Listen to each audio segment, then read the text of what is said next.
Hello folks on Patreon, you're very welcome to this behind the scenes. So, this video is about when you see potential in a sketch that isn't fully there, even when it's finished. I'll give you the backstory of this sketch before we go any further. It was a concept I came up with, I think with Claire, I'm not 100%, but yeah, that concept of a cop pulls you over and he fancies the person in the passenger seat.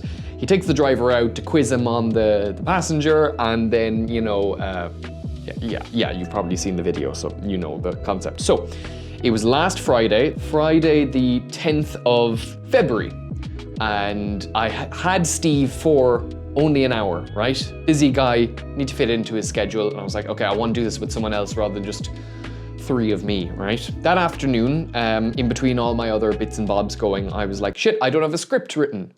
So I wrote a script. Now, usually I don't like writing that like short notice before, you know, a shoot. I need time to, you know, revisit it and show it to other people and rejig it. You know yourself, drafts, as it's called in the industry, I'm sure. But anyway, I was pretty happy with the script. It's pretty straightforward, just some questions and a bookend, okay? A reason why this video ended up not as good as I wanted it to be was because we had to rush filming. It's just the way it is sometimes, but you don't like rushing any aspect of it, especially the filming, because you won't maybe have the best takes or the best camera angles, or even if you want to just redo things and, you know, feel a better groove, you can't. You need to get the coverage and move on to the next shot so that you can at least have a sketch to edit.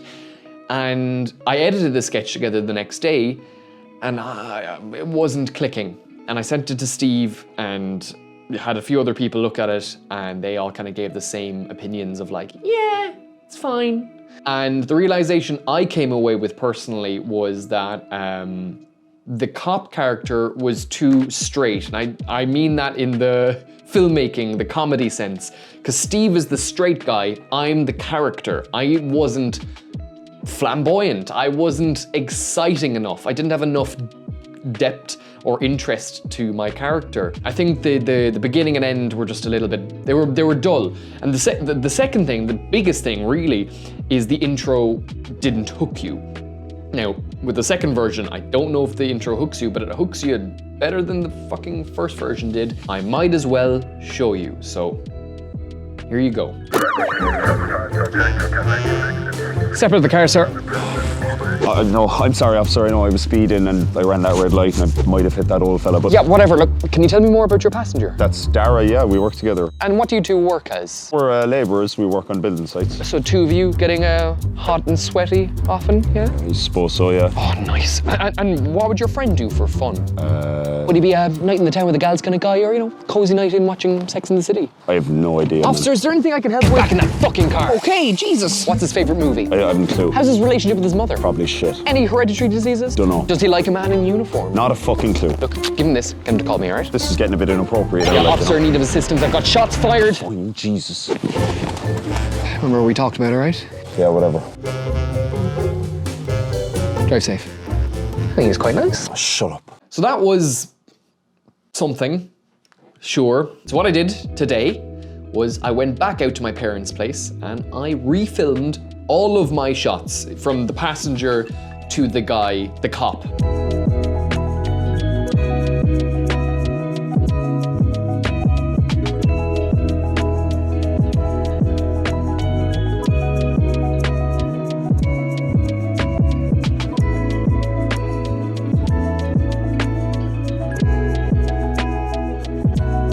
So I've just finished a first cut of the new version, I suppose, and I'm showing it to Claire. This is Claire. She's a little gremlin that lives in my home. Claire does know this sketch already, so it's really just showing her the new edit and see what she thinks. So this is live Claire, live slug reaction. Can I see your driver's license, please, sir?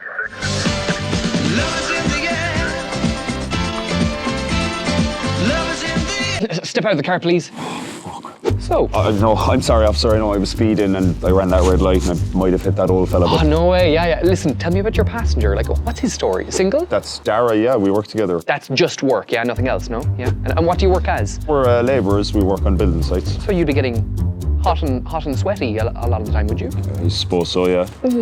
What would your friend consider a good time?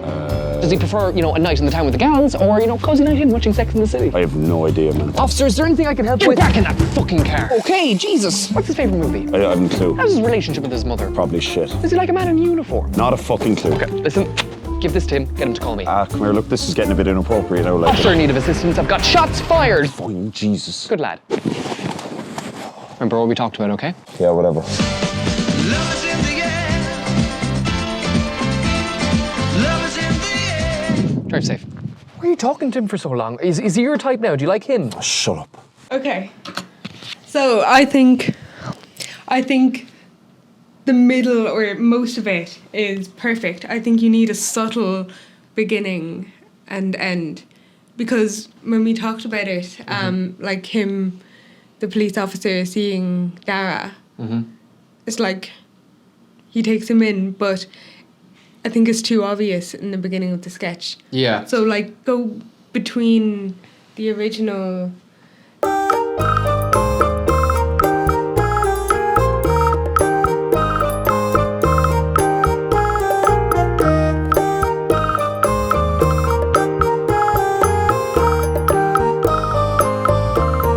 Claire, let's I don't know. It's the next day. So to summarize myself and Claire's discussion about the sketch, she basically thought that she wasn't the biggest fan of the love is in the air back and forth between the cop and the passenger, because she felt that it was funnier to find out that he was into the passenger as the sketch went along. Very valid advice, of course. My argument back to that was it's TikTok and Instagram, but it's mainly TikTok. You need a hook immediately. I probably said it earlier in this behind the scenes thing, but like you need to hook in the first fucking second. So I showed it to Steve. Steve really liked it. I did take Claire's advice into account in the sense that let's shorten that interaction. I still want the joke of the cop and the passenger looking at each other and the passenger just not being interested.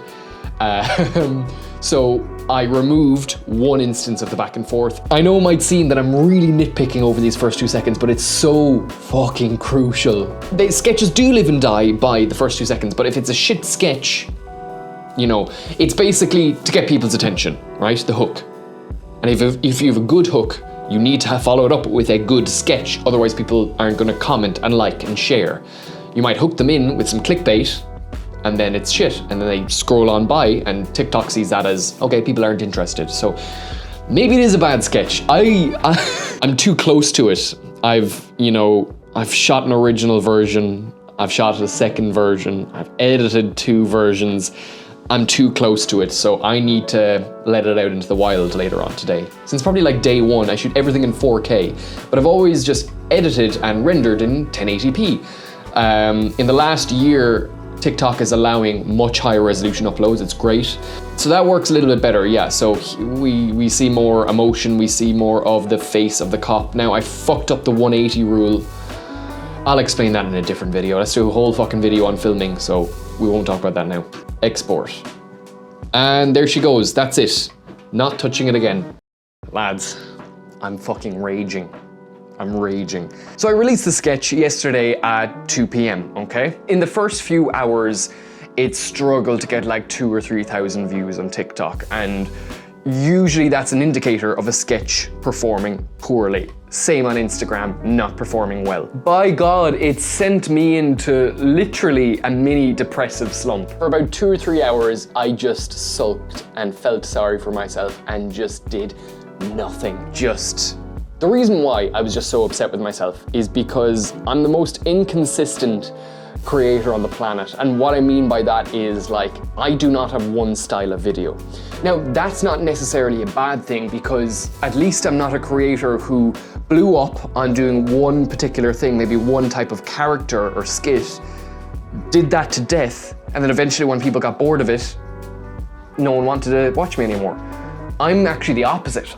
I never have in my opinion, for the most part, no 2 sketches are alike, which is good and bad. The bad is that you've no idea how well your videos are going to perform, but the good thing is, every video has the chance to do well. So, and it wasn't until I was nearly going to bed, the video had like 50,000 views. It rocketed. And right now it sits at about just over 200,000 views on TikTok. And I wasted so many hours of my day. Anyway, I think that's a good way to end this particular video. You can see my whole headspace and process when I'm not confident with a sketch, what I can do to remedy it, and then it helps, I suppose. It makes the video better. I hope you enjoyed this first behind the scenes video. I've edited most of it already. This is just the little conclusion. And I know it's a little bit all over the place. Like, I didn't really know if it was an editing behind the scenes or it was this, that, and the other. What I'd love is if you did watch the entirety of this, what would you like to see next? What's important for you to learn about in this whole thing? So that's it until the next one. Thank you so much for watching. I'll see you later.